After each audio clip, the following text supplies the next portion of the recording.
Maayong adlaw mga bagki, ang atong video karon is ang among pag-travel padung sa Antalya gikan sa Bilijek. So from Bilijek to Antalya is mo kuan siya og 5 hours to 6 hours depende sa inyong pag-drive og unsa ka kusugon og maghunong ba mo. Then kami is naghunong-hunong mi sa makadaghan. Then nakaingon ko nga ang Turkey is one of the blessed places in the world. O karon nanghunong mi, wa mi nagpagas, nipalit ra mi kape og para maka-stretch pod agahong amo nga laki kay si Jaman ang nag-drive for today's video. Then daghan na diri sa Turkey labi na sa Asian side kay naghan na jud siya mga factory depende klase-klase nga factory na ay sasakyanan sa mga food processing mga ingana dapit. So ahong nakita is napakalawak talaga ng Turkey, dako siya og tamnanan, and mostly diri sa Asian side is puro siya mga tamnanan, klase-klaseng mga tanom, labi na ang mga sunflower kay hilig ni sila, og ang Arab country kay hilig og kanang sunflower seed. So usa ang Turkey sa supplier. And then daghan kag makita sa among pagbiyahe, no, kay tiawan pugaan ng 5 to 6 hours pero nakabiyahe mi is mga 6 hours jud tong among biyahe.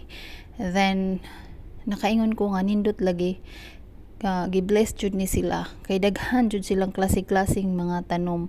Then nakaingon ko nga dato ang Turkey in terms og mga pagkaon kay naa jud nila tanan, hilig sila og mga tanom, mga oranges sila ang mag-supply orange ilang tanang kinahanglan diri sa Turkey is sila ra pod ang nag-supply sa tibuok Turkey.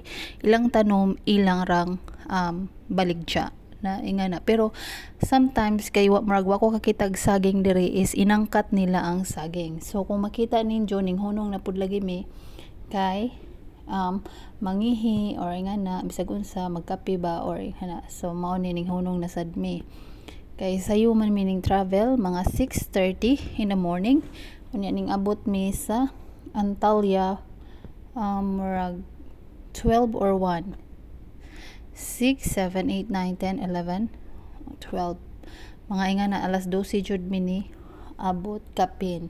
So imong makita puro jud siya bukid pero puro siya tamnanan. Dili para sa ato ba nga murag ingon sila nga umawon ang juta dili magbuhi ang tanom, pero makita no diri sa Turkey, no, okay ra kadyo bisag mga batuon daghan mga tanom nga nabuhi diri sa ilang lugar kana mga tamnanan pud na siya. Ano nakaingon ko nga bless ang Turkey og dato sila sa mga pagkaon. Kung inyong makita puro jud na kabukiran.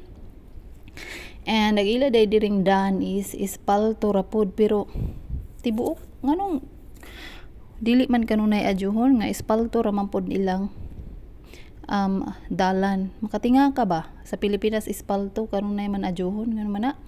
Kung makita nimo hapitay na mi mo abot. And kani nga part din is Antalya nagajud ni siya pero ladyo paghapon mi og i-travel. So nindot siya mga kabukiran og ganahan pug ko sa ilang way sa pagtanom kay ilang kabiran bitawang ilang kanang maputi diha sa ladyo is puro na siya tanom.